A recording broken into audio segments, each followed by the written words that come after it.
Well, for me, it started when I just wasn't feeling myself. I sort of thought it was a cold and the cough coming on. While I was at work, walking about, the other people in the offices, they'd say, "Hey, Gerard, you feeling okay?" Because, I guess to them it looked like I just finished running a marathon. I was so out of breath. I knew some of what was going on was probably, heart related. My dad had an LVAD in the summer of 2007.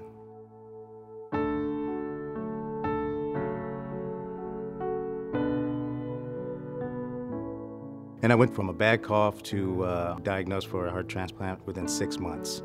It was quite shocking, quite a lot to digest for me, especially, being married and having 3 children at the age of 47.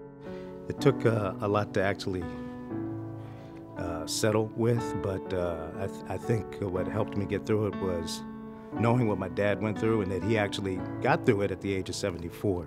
If he could get through it at 74, I could get through it at 47.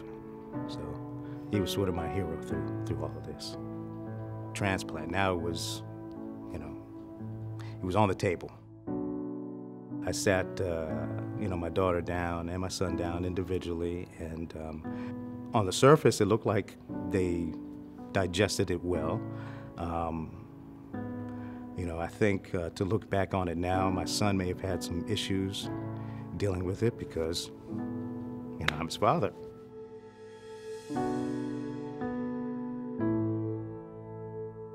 I was in the ICU for about 2 months. Dr. Najjar came in and he said, today's the day for you.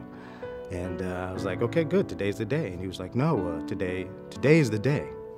I was just dealing with the waiting process. Now he was staring me in the face, transplant, here it is. You're about to get put on a table and your heart's going to be taken out and replaced.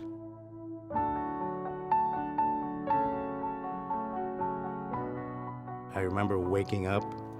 I was like, okay, I guess I'm on the other side. And I remember seeing my wife. She was probably one of the first person that kind of came into focus. And of course, there were nurses around me as well. And just saying, hey, you're okay. You're here. It's done. It's done. How are you feeling? And you've got a new heart. So that was the end game. I was in the right hands. If I could have done a cartwheel the day I got out of surgery, I would have. I'm as happy as a lark.